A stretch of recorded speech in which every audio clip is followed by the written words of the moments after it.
يلا بينا نبدأ مع بعض صفحة رقم 20 بيج نمبر 20. بسم الله الرحمن الرحيم. رب اشرح لي صدري ويسر لي أمري واحلل عقدة من لساني يفقهوا قولي. بسم الله الرحمن الرحيم. السؤال رقم واحد بيقول لك أحمد always نقط فوتبول as a child. لما كان طفل أحمد كان دايما بيلعب كورة. خلي بالك عندك كلمة always اللي معناها دايما. زمان في الإعدادي كانوا يقولوا لنا خلي بالك كلمة always اللي معناها دايما دي بتدل على عادة في المضارع، وكنت تنزل تختار لي مثلا مضارع بسيط. خلي بالك as a child معناها لما كان طفل.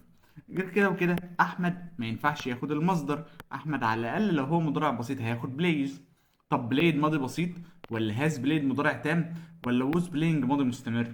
انا عايز اقول لك احمد كان بيلعب كوره لما كان طفل. السنس هيجيبك، وانا عارف متاكد من ده كويس. السنس في البدايه هيجيبك ان هو كان بيلعب، فهو انت عايزه ان هو مستمر. وارجع اقول لك للاسف الاجابه دي غلط. ليه؟ الماضي المستمر يعتبر مش بيستخدم للتعبير عن العادات. لكن لو عايز تتكلم عن عاده كانت موجوده في الماضي فانت ممكن تستخدم زمن الماضي البسيط او قاعده يوزد تو وهكذا. وهاز بلايد مضارع تام يعتبر برضو مش بيستخدم للعادات. طب السؤال اللي بعده رقم 2 اسهل منه بكتير. هو هنا بيقول لك هي نقط فور ذا تيست للامتحان. all this time طوال ذلك الوقت yesterday. ليه يا مستر ميزت لي كلمة all at this time في نفس الوقت ده yesterday؟ ليه؟ لأن دي تعتبر حدد لك الزمن في الوقت في الماضي. كده كده انا عرفت من يسترداي ان الكلام مش في المضارع، فطلعت رقم دي. وما ينفعش اقول لك شي ريفايزنج، مفيش اي زمن بيتكون من الفاعل كده وبعده اي ان جي مباشره. فممكن اقول لك شي ريفايزد وممكن اقول لك was ريفايزنج. ما هو بيقول لك at this time في ذلك الوقت امبارح، يبقى حدد لك الوقت بالظبط في الماضي، يبقى كده انت هتختار ماضي مستمر. بعد كده السؤال اللي بعده رقم 3 بيقول لك what did you do؟ انت فعلت ايه when the car not fire؟ لما السيارة، عايز اقول لك ان هي لهمت في الحريق. هي لهمت ولا كانت بتلهم؟ لهمت طبعا. عرفت من did you do السؤال لما يبقى بدid، يبقى عرفت ان السؤال كده في الماضي البسيط. حلو. يبقى catches متضاف له اس ده بتاع المضارع طالع بره. was catching هو ما استمرش، فانا عندي كوت وعندي was كوت. يا جماعة أول ما تشوف فيرب تو بي وبعده التصريف التالت اعرف إن أنت جملتك دي باسف. السيارة هي اللي مسكت في الحريق. تمام؟ يبقى بالنسبة لي الإجابة الصح رقم سي، وده بالنسبة لي شايف إن هو سؤال حلو جدا. بعد كده السؤال اللي بعده رقم 4 بيقول لك it was 8 o'clock last night. خلي بالك ده بيقول لك كانت الساعة 8 امبارح. I not an email أنا كنت بكتب إيميل. والله واضح إن الكلام في الماضي من كلمة last night. فأنا هنزل أطلع am writing. was writing ولا was written ولا wrote؟ قلت لك لما تشوف verb to be ومعاه تصريف تالت اعرف إن ده كده باسف. طب هو أنا اللي كنت بتكتب؟ لا، الجملة ما فيهاش باسف، أنا الفاعل، أنا اللي كنت بكتب. حلو. عندي wrote ماضي بسيط وعندي was writing ماضي مستمر. ثواني كده، هو مش من استخدامات الماضي المستمر ان هو يحدد لك الوقت بالظبط في الماضي؟ امبارح مش امبارح ويسيبك، ده امبارح الساعة 8 انا كنت مستمر في كتابة الايميل، يبقى was writing. بعد كده 5 بيقول لك we had drunk. خلي بالك كلمة had drunk ده had والتصريف التالت اهو، فبالنسبة لي زمن اسمه ماضي تام. حلو.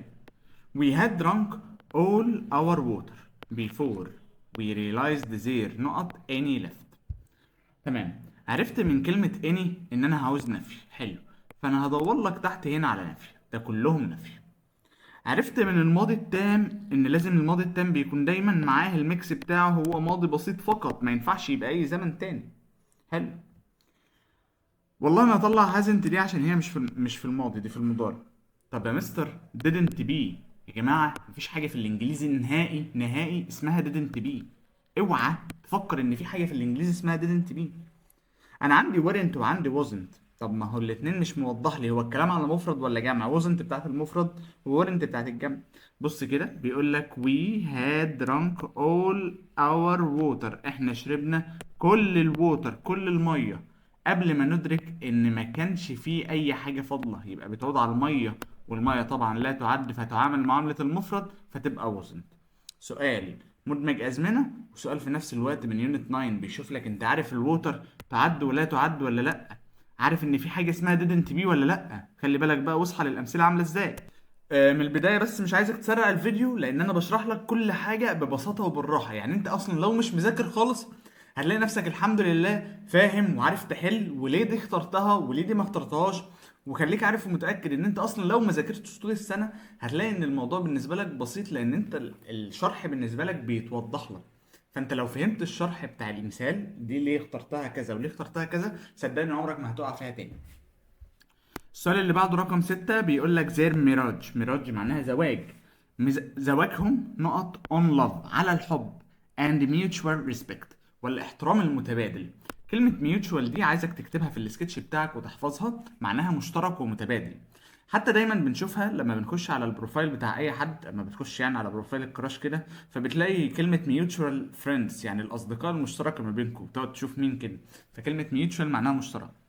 المهم، زير ميراج جايب لك اول مره، وركز بقى في الافعال كويس، founded وفاوند وفاوندد وفاوندنج. خلي بالك عشان الموضوع ده موضوع مهم جدا، ركز بقى فيه علشان عايز اشرح لك حته مهمه جدا. ركز كده في الكلام اللي انا عايز اقوله لك ده.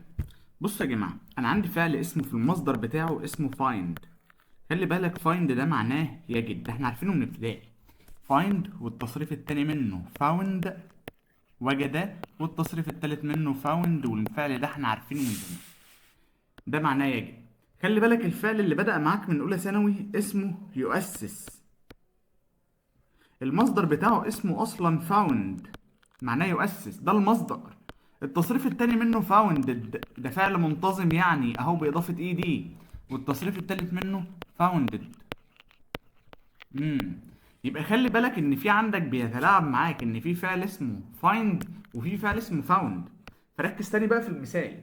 هل يا ترى بيقول لك زير ميراج الزواج بتاعهم وجد على الحب ولا أسس على الحب والاحترام المتبادل؟ اكيد انا عايز استخدم الفعل يؤسس. طب هو الزواج بتاعهم هو اللي أسس ولا هو اللي تأسس؟ هو اللي تأسس ويقيم على. الجملة عندي هنا باسف، يبقى المعلومة اللي أنا لسه قايلها لك من شوية، لو عايز الجملة باسف اختار فيرب تو بي والتصريف التالي، يبقى was founded. غير كده وكده ميراج مفرد ما ياخدش وير، عشان بس تبقى متفق معايا. تمام. has founded مضارع تام، هو اللي أسس. أنا عايز أقول لك زواجهم اتأسس على الحب، مش هو اللي أسس على الحب. تمام. بعد كده السؤال اللي بعده رقم 7، هو بيقول لك I would rather you. دايما يا جماعة أنا هشوف لك إن الأمثلة دي كلها أمثلة مهمة جدا فوق ما تتخيل. بص كده، هو بيقول لك I would rather. يا جماعة لما تشوف كلمة would rather ووراها فاعل اكتب القاعدة دي، هختار يا إما ماضي بسيط يا إما ماضي تاني. أنا هنا بقى ما عنديش في الاختيارات ماضي تاني، وود رازر ومعاها فاعل، هتدور على الماضي التاني الماضي البسيط. فانا عندي هنا توك ماضي بسيط، ايوه ممكن، ما هي ماضي بسيط مثبت، استنى ما تستبعدهاش. دونت تيك، ده دونت دي بتاعت المضارع طالعه بره. نوت تيك مش ماضي بسيط منفي، ده الماضي البسيط ما بيتنفيش بنوت والمصدر. طب didn't تيك، يبقى انا عندي ماضي بسيط مثبت وماضي بسيط منفي. I would rather you not my book. انا اود ان انت نقط كتابي. I need it انا محتاجه. يبقى انا اود ان انت تاخد كتابي ولا انا اود انك ما تاخدش كتابي؟ انا محتاجه. يبقى المعنى عايز نفي. وخلي بالك برضو من الامثله، والله والله والله امثله جميله جدا، والكتاب عامل يعني مجهود محترم جدا في الشغل ده. didn't take. حلو. 8 the coat المعطف seems to be the worst. يبدو ان هو يكون the worst يعني يبدو ان هو الاسوأ. It's time you نقط a new one. كلمة it's time أنا عارف إن أنت لو ما تعرفش حاجة في المنهج هتشوف it is. أنا كده بالنسبة لي عرفت إن الكلام في المضارع، وعارف ومتأكد إنك هتنزل تطلع بتوع الماضي، وأنا عارف إن ده اللي هيحصل. بس ثواني كده بقى، شفت لما قلت لك would rather لما بتشوف وراها فاعل بتستخدم ماضي بسيط؟ هاجي أقول لك برضو it's time برضو لما بيكون فاعل هيكون فيها ماضي بسيط. طب مين الماضي البسيط؟ had. وصلت كده؟ يبقى it's time you نقط a new one. حان الوقت انك تجيب واحد جديد. طب ما ينفعش ماضي تام يا مستر؟ ينفع ماضي تام بس لو عندك هنا كلمة دالة على الماضي. لو لقيت كلمة دالة او في اي دلالة على الماضي اختار لي ماضي تام، وهنشرحها في يونت 2 يعني ما تقلقش باستفاضة اكتر. اللي بعده اهم واهم طبعا، بس عشان تبقى عارف السؤال رقم 8 ده اهميته في ان هو كان جاي قبل كده سنة ثانوية عامة 2022 على ما اعتقد، وهنشوفه دلوقتي بعد ما نخلص الجرامر بتاع الواحد. I wish I برضو قاعدة I wish I من التراكمي، لما تشوف I wish وراها فاعل انت ممكن تستخدم برضو ماضي بسيط او ماضي تام. حلو. مستر live دي مضارع بسيط لا. am living. I wish ما ينفعش يجي وراها مضارع مستمر ولا مضارع بسيط. انا عندي live ده هي ماضي بسيط، وعندي had lived مضارع تام ماضي تام. I wish I not closer to my family now. انا عارف الطالب يشوف كلمة now الاول بس كده، now الان، فينزل يختار لك am living، اقول له والله لا، ما تعتمدش على الكلمات الدالة، اقسم بالله هتلبس. لما تشوف كلمة I wish وراها الفاعل اختار لي يا ماضي بسيط يا ماضي تام. لو في كلمة دالة على الماضي اختار ماضي تام. طب لو مفيش كلمة دالة على الماضي اختار لي ماضي بسيط. انت عندك هنا في اي كلمة دالة على الماضي، هي ناو دي بتدل على الماضي، يبقى الإجابة الصح ماضي بسيط lived. نفس الفكرة suppose لما تشوف وراها فاعل اختار وراها ماضي تام يا ماضي بسيط. مين هو الماضي البسيط؟ won اهو. suppose يعني هنا كبديل الاف من التراكمي برضو. لو انت won the competition فزت بالجائزة how would you feel ماذا سوف تشعر؟ والله والله والله من 5 ل10 دول أمثلة مهمة جدا. تعال ناخد بقى أمثلة على used to. يلا بينا. my car isn't as reliable as not being. عايز أقول لك عربيتي ما عادتش مش ممكن الاعتماد عليها زي ما كنت متعود. الكلام عايز إثبات، اوعى تقول لي النفي، ما تنفعش. was used to عايزه وراها الفعل مضاف له ing او الاسم، وهاد used to ما معناش حاجه اسمها هاد used to. الصح عندي ان انا اقول لك used to مباشره، بس سهله وبسيطه. I used to eat. خلي بالك used to المصدر عدا وانتهت. انا كنت متعود اكل a lot of chips الكثير من الشيبسي when I was younger لما كنت لسه صغير. but now I not. ولكن الان انا ايه؟ عايز اقول لك انا مش باكل. didn't بتاعت الماضي اكيد ما تنفعش. عندي am not وعندي don't وعندي haven't. عندي ملحوظة ليك، لما تشوف كلمة used to وراها أي فعل في الدنيا مهما كان الفعل ده إيه، بيتنافي الناحية التانية ب don't أو ب doesn't، إلا إذا كان verb to be.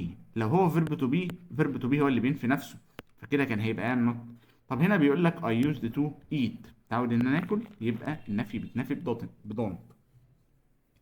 بعد كده السؤال اللي بعده 13 بيقول لك she not work in a bank في البنك but she left and got another job.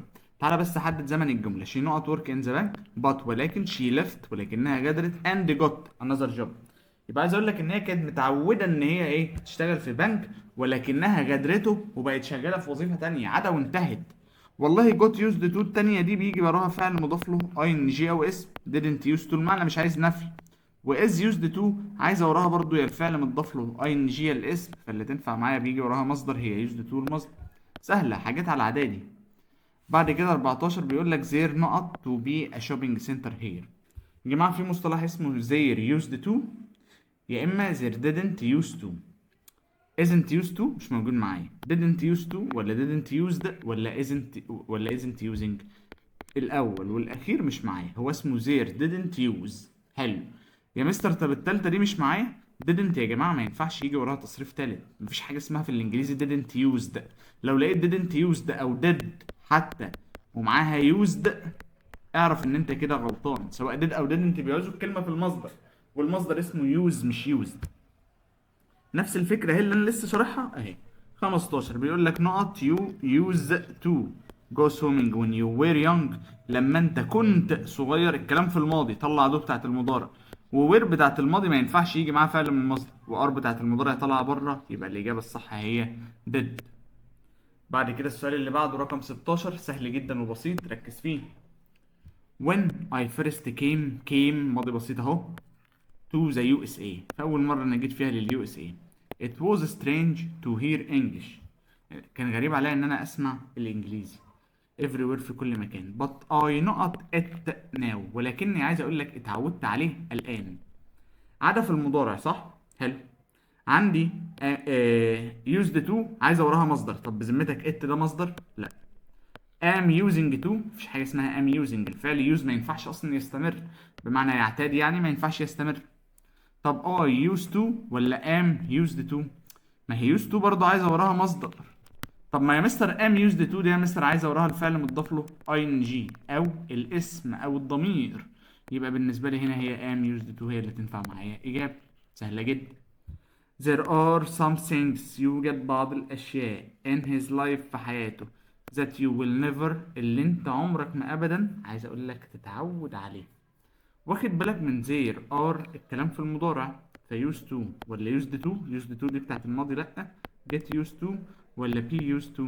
عايز أقول لك في حاجات أشياء في حياته أنت عمرك ما هتتعود عليها.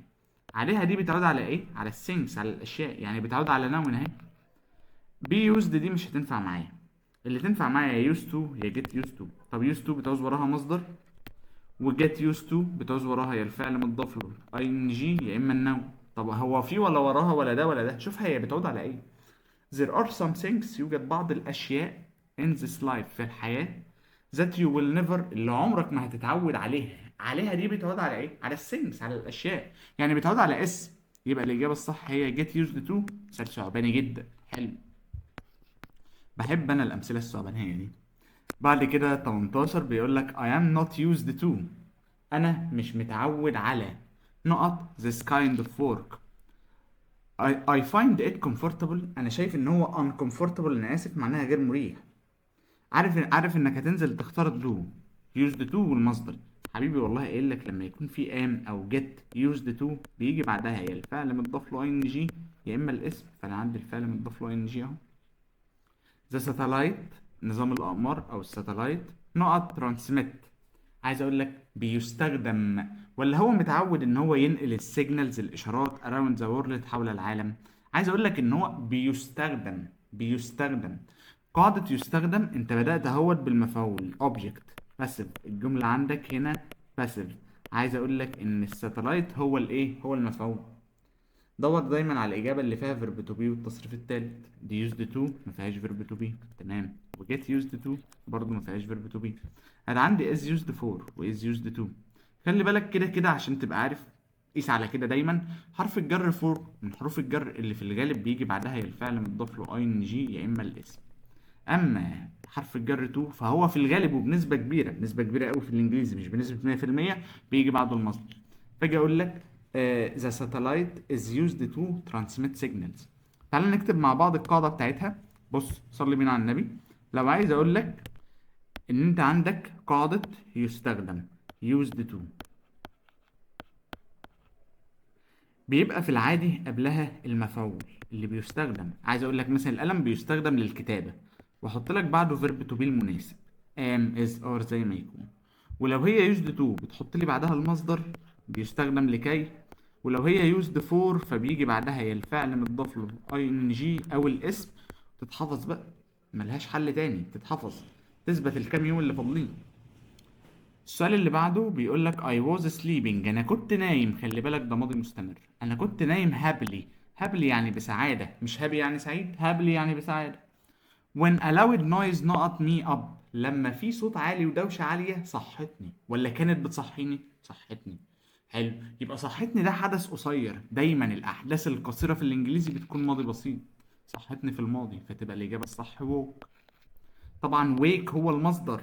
حتى طب أنا في الامتحان وقاعد مزنوق اهو مش عارف هي كلمة wake ولا woke هو المصدر محتار. وأنا في الامتحان بتبقى ساعات الدماغ كده بتبقى ايه موسوسه شويه. فين التركايه؟ هي التركايه تبقى ويك ولا ووك؟ بص عشان تبقى عارف الاي ان جي دايما بيتحط على المصدر فهنا ويك هو المصدر فويكنج هو ده المصدر. خلي بالك يعني المصدر هو ويك وانا مش عايز مصدر ده انا عايز البي اس التصريف التاني. فكده بالنسبه لي هي ووك. 21 بيقول لك في ماي انكل نقط فور اس الينا when we got off the train لما احنا نزلنا من القطر. عايز اقول لك عمي وجايب لك تحت الفعل ينتظر. مبدئيا when we got عرفت من كلمة got ان الكلام في الماضي. لما احنا نزلنا من القطر عمي يكون بينتظرنا ولا كان بينتظرنا؟ الكلام في الماضي. يبقى بتاعت المضارع بره. بتاعت المضارع بره عندي was waited و was waiting. قلت لك لما بتشوف verb to be وراه البي بي التصريف التالت اعرف ان جملتك باسف. انا يبقى هنا عندي بالنسبة لي عمي هو الفاعل هو اللي كان بينتظرنا حدث كان مستمر. بص بقى السؤال اللي بعده 22 سهل جدا، بيقول لك while عمر was fishing، اثناء ما عمر ما كان بيصطاد he not out of the boat into water. جايب لك تحت الفعل فل، عايز اقول لك وقع من القارب into water في الميه. واضح ان الكلام في الماضي المستمر was fishing، يبقى هو وقع ولا بيقع؟ اكيد وقع في الماضي. حلو. has fallen مضارع طلع، وفولز الفعل متضاف له اس دايما في المضارع فبرضه طلع بره. يبقى الاولى والثالثه كتر خيرهم، طريق السلامه يا فرج يا اخويا طلعوا بره. حلو. عندي was falling وعندي fell. ثواني بقى كده، هو وايل عمر اثناء ما عمر كان بيصطاد، هو وقع ولا كان بيقع في الميه؟ اكيد وقع. وقع ده حدث قصير ولا طويل؟ قصير، والاحداث القصيره دايما بتكون ماضي بسيط. 23 بيقول لك في where you listening، شايف where؟ ماضي اهو. were you listening، هل انت كنت بتستمع while اثناء مس دينا نقط ذا lesson؟ هو انت كنت بتستمع اثناء لما مس دينا شرحت الدرس ولا كانت بتشرح الدرس؟ كانت بتشرح الدرس. while على فكرة دايما في الغالب هيجي بعدها المستمر، الا طبعا في بعض افعال ما ينفعش تستمر، هتقابلني كمان شوية تبقى was explaining. مس دينا هي اللي كانت بتشرح الدرس. طبعا is بتاعت المضارع بره مش هتنفع معايا، ووز اكسبليند دي كده باسيف، وانت اظن عارف ليه، لوجود فيرب تو بي والتصريف الثالث. واكسبليند ماضي بسيط ما تنفعش، يبقى الاجابه الصح هي ووز اكسبليننج. اللي بعده بيقول لك في ماي فريند نقط هيز ارم دراعه while he was playing football، اثناء ما كان بيلعب كره القدم. شايفين while و was playing كلام في الماضي، يبقى صديقي بيكسر دراعه في المضارع ولا كسر دراعه؟ اكيد كسر، الموضوع في المضارع يطلع بره، سي في المضارع فتطلع بره. هل يا ترى هو كسر دراعه ولا كان بيكسر دراعه؟ هل يا ترى ينفع يستمر الحدث ده؟ يبقى ماضي بسيط. طب ليه يا مستر ما تاخدليش ماضي تام هاد بروكن؟ ما هو لو هاد بروكن يبقى هو كسر دراعه ده حدث اول، وبعد كده حتى كان بيلعب ده حدث تاني. بخلاف ان حتى الماضي التام نادرا جدا لما بيجي مع الماضي المستمر، فكده بالتالي ما ينفعش هاد بروكن، والصح معايا هي كلمة بروك.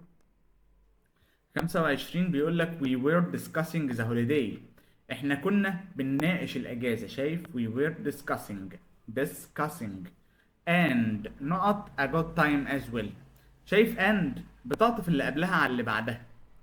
اوعى تنزل تقول لي was having، الامثله دي بقى امثله على ابتدائي والله واعدادي، ومع ذلك بتوقع طلبه ثانوي لان هم ما شافوهاش من زمان فعلا. بص discussing ing and والاing مباشره، ما تحطش was تاني، ما تحطش مين اللي was، فين الفعل اللي قبل was؟ ده فعل مساعد لازم يبقى متبوع بفاعل. فكده بالنسبة لي يبقى having a good time as well مثال جميل برغم بساطته جميل.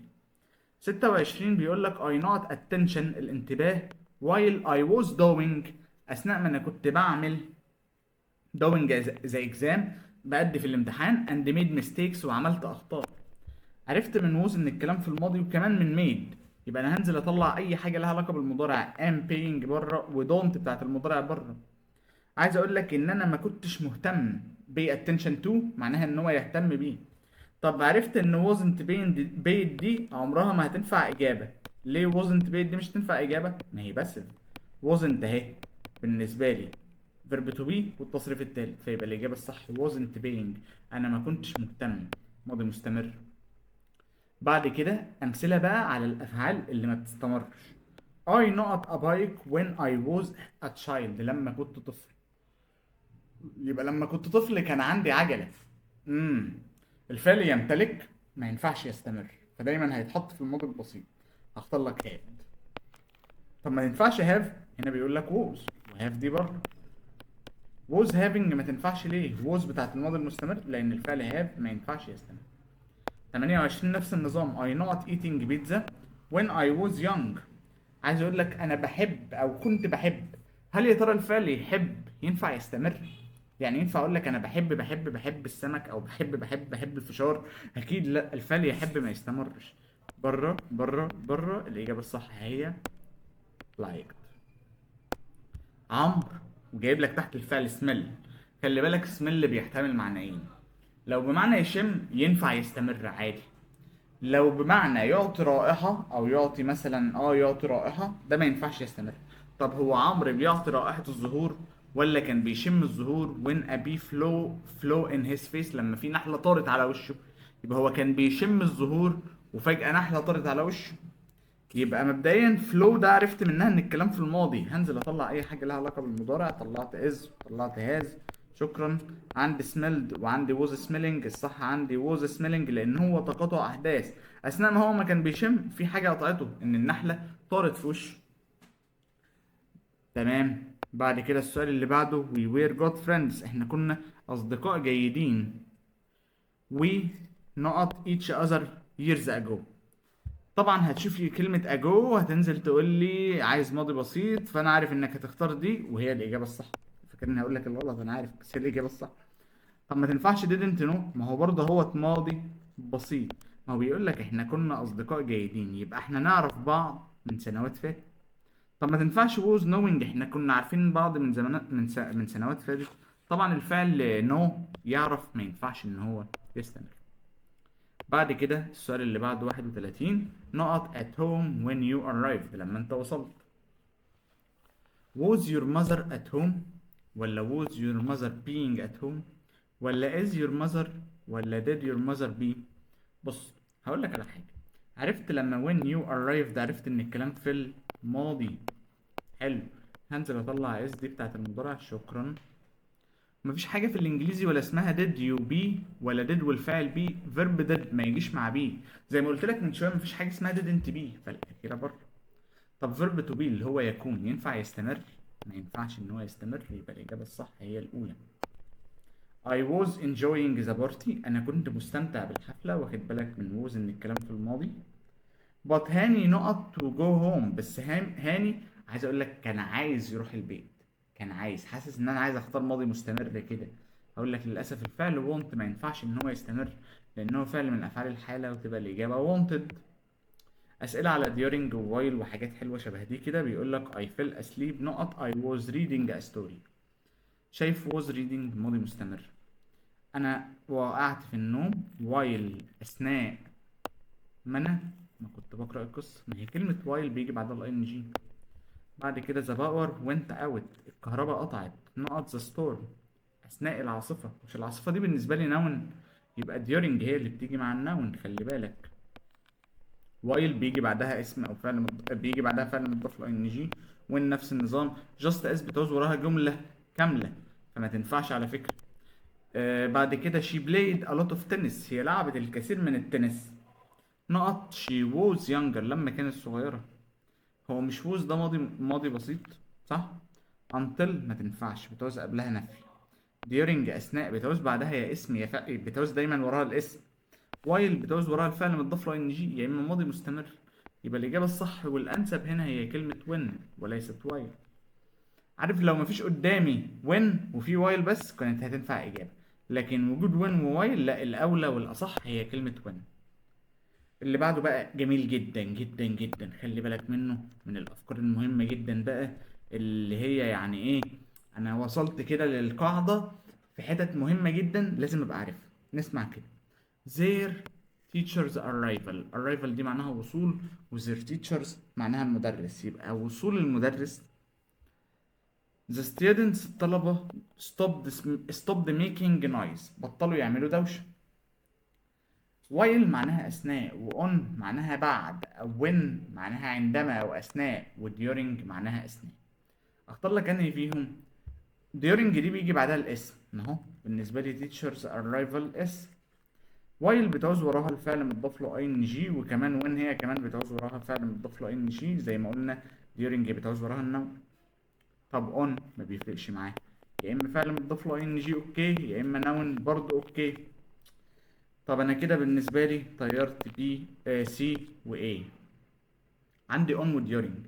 خلي بالك اون انا ترجمتها لك بعد، لكن الصح ان انا ترجمها لك بمعنى بمجرد ان، وتبقى معناها بمجرد وصول المدرس الطلبه وقفوا عن عمل ضوضاء. اجي اقول لك استخدم دايما كلمه اون اللي معناها بمجرد ان، مهمه جدا على فكره في حاله عدم وجود فارق زمني ما بين الحدثين. اسمع كده. بمجرد ما البنت ما شافت الكلب صرخت. اكيد ما عادتش نص ساعه ولا ساعه وراحت مصرخه يا ماما الحقيني في كلب، اكيد لا يعني طبعا. بعد كده بقى اسئله منوعه حلوه جدا وجميله، يلا بينا. this time last year زي دلوقتي السنة اللي فاتت هي نقط for the competition. هو كان بيتدرب على الايه، على الكومبيتيشن. عرفت ان الكلام في الماضي، فطلعت هاز ترند دي هطلعها بره مضارع تاني. عندي تريند ووز تريننج وهاد تريند. في حدث تم قبل حدث ما ينفعش هاد تريند. طب ترند بس ماضي بسيط ولا ووز تريننج؟ ما هو بيقول لك this time last year، ما قالكش last year وسابك. طالما حدد لك الوقت في الماضي يبقى الماضي مستمر، يبقى ووز تريننج هي الصح. I was trying to log on. انا كنت بحاول ان انا ادخل على النت. when the Wi-Fi not working، عايز اقول لك لما الواي فاي توقف عن العمل. يبقى stopped ولا was stopping ولا stops ولا has stopped؟ واضح من was trying ان الكلام في الماضي، فهنزل اطلع stops متضاف له اس مضارع وهاز دي بتاعت المضارع. was stopping ولا stop؟ الفعل stop ما ينفعش يستمر، مش هيقعد يتوقف يتوقف يتوقف، لا هو لما توقف عن العمل stopped. وافتكر معايا ان ستوب لو جه وراها اي ان جي، عشان هندخل بقى الكلام ده في يونت 5، يبقى معناها يتوقف عن كذا. وايل، وايل هنا بفاعل ولا بدون فاعل؟ وايل هنا بدون فاعل، فخلي بالك. وايل لما بتبقى بدون فاعل بحط الاي ان جي. يعني ووز كروسنج وكروسد دول بره مش نافعين. اللي ينفع معايا يا اما كروسنج يا اما بينج كروسد. طب اختار لك انهي فيهم بالراحه بقى واحده واحده. عايز اقول لك نقط ذا رول. be careful to look right and left. خليك حريص انك تبص يمين وشمال. يبقى وايل ايه؟ هل يا ترى الفعل كروس هنا محتاج ان انا ابني للمجهول؟ لا. يبقى طالما مش محتاج ابني للمجهول يبقى ايه اللي هيخليني اختار بينج كروس؟ الصح عندي تبقى كروسنج بس. بعد كده how many pictures، كم عدد الصور نقط during the last trip اللي انت التقطتها اثناء اللاست تريب الرحله السابقه. كلام في الماضي، طلع بتاع الدو دي بره. where you taken، where والفعل والتصريف التالت، او where بقى والمفعول والتصريف التالت. كده الجمله دي بس شفت فيرب تو بي اهو، والتصريف التالت عرفت ان دي بس، طلعت دي وطلعت دي. did you take و where you taking، كم عدد الصور اللي انت التقطتها؟ ماضي بسيط، مفيش اي دليل على الاستمرار، تبقى where you taking. 41 بيقول لك فيه we were very tired، احنا كنا متعبين. so لذلك we نقط the party very early. جايب لك الفعل leave يغادر. خلي بالك الفعل leave يغادر، هل يا ترى احنا قعدنا نغادر الحفلة مبكرا؟ الحدث في leave ده ما ينفعش يستمر عشان تبقى عارف، فيبقى رقم بي دي مستبعدة. حلو. طب عندي left وعندي had left وعندي have left. الكلام في الماضي اوعى تقول لي have دي بتاعت المضارع، تمام. طب انا اختار لك ليفت ولا اختار لك هاد ليفت؟ ما احنا لو خدنا هاد ليفت يبقى هو كده غادر الاول، لان ده ماضي تام يبقى الحدث اللي تم الاول. ولا ليفت ان هم غادروا الحفله، ده حدث تاني ماضي بسيط. بعد كده السؤال اللي بعد 42 I couldn't enjoy the movie، انا ما قدرتش استمتع بالموفي بالفيلم. couldn't عرفت ان الكلام في الماضي على فكره. as لان people behind me، لان الناس اللي حواليا عايز اقول لك كانوا بيتكلموا the whole time. the whole time معناها طوال الوقت، ودي كلمة دالة على استمرارية. الكلام في الماضي فانا كده كده هنزل اطلع بتوع المضارع. اوكي، طريق السلامة يا فرجل.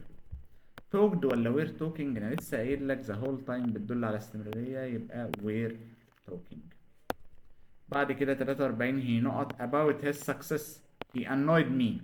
مثال جميل جدا بقى، وبرضه زي ما قلت لك من الامثله اللي بتبين انك دخلت خلاص في الايه، في القاعده كلها وذاكرت كل حاجه. ينفع استخدم ماضي مستمر مع عاده لكنها عاده مضايقاني. لما تكون العاده قرفاني ومضايقاني استخدم ماضي مستمر عادي او مضارع مستمر عادي.